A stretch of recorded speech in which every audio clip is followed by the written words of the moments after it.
Hello and welcome to the April 2020 MTFR Monthly Update. I'd like to start with a quick update on the COVID-19 pandemic and the situations that we have here at Manheim Township Fire Rescue. We are not currently planning to change any of our policies or procedures that we have put in place over the last several weeks and months. We would ask you to continue following all of those policies and procedures, especially as it relates to PPE. Again, we have PPE kits packed on all of the fire apparatus, frontline fire apparatus, that we are encouraging you to wear as directed when you encounter a suspected COVID-19 patient. We have a list of what we are referring to as the doorway triage questions that are to be asked by the officer or the senior person on the first arriving unit. As you ask those questions, again, we would ask you to follow the policy. If those questions lead you to believe that that is a suspected COVID-19 infected person, please then follow the guidelines that we've established and wear the appropriate PPE, and then follow those guidelines further on disposal and replenishment of that PPE on the frontline apparatus. We do plan to potentially tweak those doorway triage questions based on updated guidance from CDC that came out earlier this week, so watch for that. Again, otherwise, all policies and procedures dealing with this pandemic will remain in place at this time.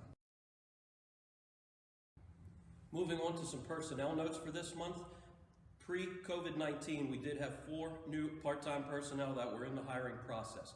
We've been able to complete that process remotely, and in the month of April, we were able to bring those 4 new part-time personnel on board. We'd like to introduce those folks to you.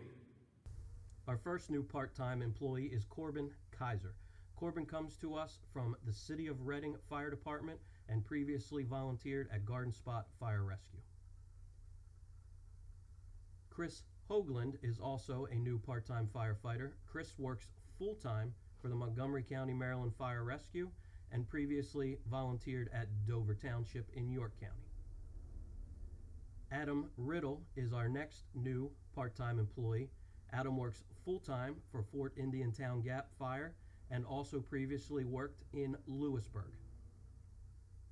And our 4th new part-time firefighter is Jack Edgerton. Jack is a Millersville University student and also works as a part-time EMT at the Westwood Fire Company.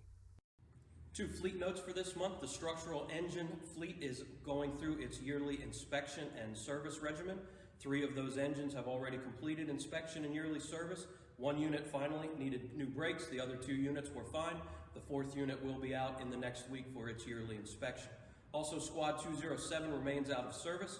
The unit is currently at the Pierce dealer at Glick Fire Equipment, looking to have some Pierce issues repaired that were a result of the turbo malfunction on the motor earlier this spring. So again, Squad 207 remains out of service for the foreseeable future. 1 training note for this month: the Hazmat Tech Refresher has been rescheduled for May 18th, which is a Monday, and May 26th, which is a Tuesday. You must attend either the afternoon or the evening session on both of those dates.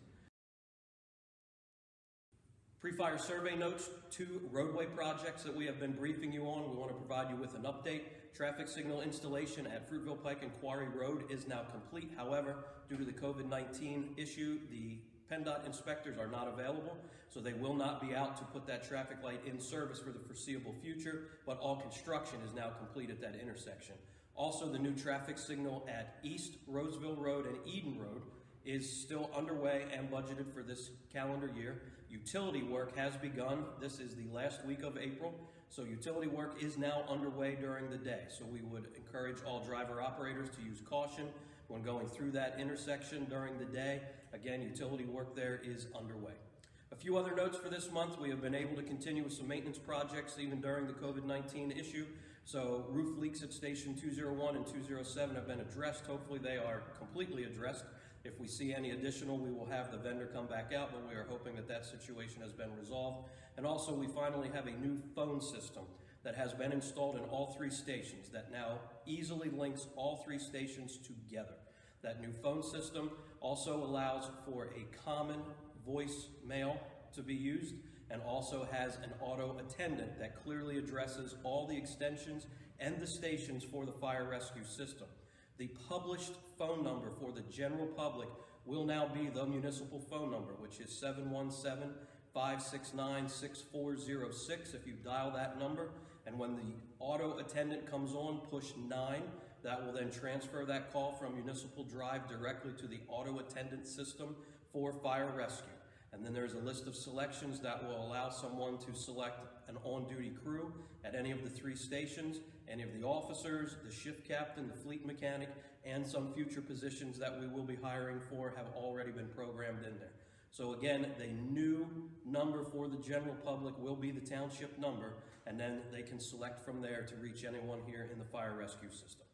That's all we have for this month.